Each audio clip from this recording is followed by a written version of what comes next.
अस्सलाम वालेकुम। आज हम अपने जो एमसीक्यू के सिलसिले को बढ़ाते हैं और कुछ एमसीक्यू और आप लोगों को रिवील करते हैं और कुछ कमेंट्स हमें आए हैं कि आप लोग वो टॉपिक्स करें, तो इंशाल्लाह नेक्स्ट जो एक दो वीडियो होंगी वो आपको टॉपिक्स कोई जैसे APH, BPH, मिसकैरेजेस या फिर कोई और रेयर केसेस जो होते हैं प्रेगनेंसीज में या गायनी के कोई केसेस हम कर लेंगे इंशाल्लाह।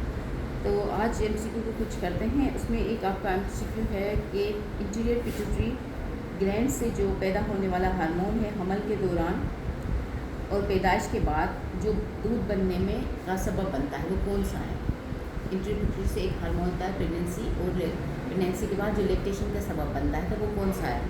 उन्होंने लिखा ईस्ट्रोजन नहीं, ईस्ट्रोजन प्रोजेस्टेरोन नहीं होते, वो तो उसको सपोर्ट करते हैं। और उसके बाद टेस्टोस्टेरोन तो मेल हार्मोन है वो नहीं कर सकता, वो बल्कि फीमेल में ज़्यादा नहीं होता। इसके बाद है एक प्रोलैक्टिन। प्रोलैक्टिन जो हार्मोन है जो इंटीरियर पिट्यूटरी से होता है और लैक्टेशन का को जो है वो करता है, तो प्रोलैक्टिन इज़ करेक्ट ऑप्शन। एक और है MCQ कि हमल के जो 9 मंथ होते हैं उसमें वो कितने हिस्सों में डिवाइड है। लिखा है कि हमल का दौरानिया कितने हिस्सों में तकसीम किया गया है, तो ये 3 हिस्सों में तकसीम किया है, क्योंकि जैसे हम कहते हैं फर्स्ट, सेकंड, थर्ड ट्राइमेस्टर, तो 3 हिस्सों में तकसीम किया। मगर इन्होंने जो ऑप्शंस दिए हैं वो 9 हिस्से लिखे हैं, 4 हिस्से, 6 हिस्से, इनमें से जो 3 हिस्से हैं वो करेक्ट ऑप्शन है।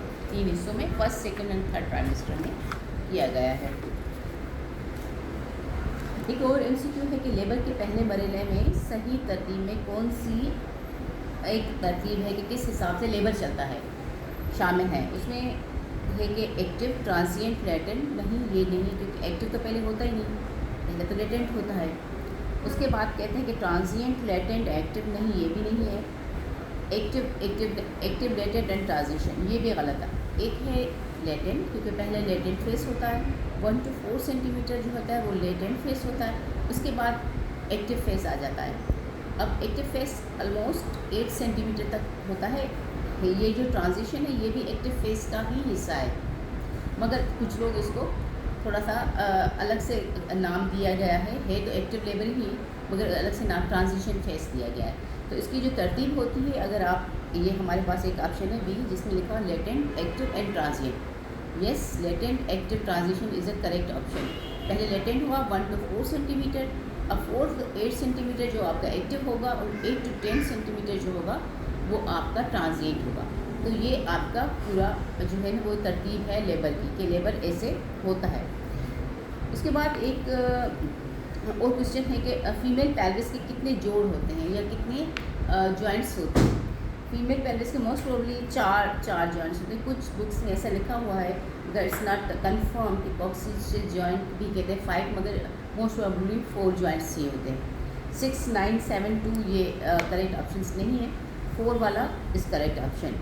अब कहते हैं कि डिलीवरी के वक्त जब बच्चे का सर नज़र आ रहा होता है तो उसको क्या कहते हैं।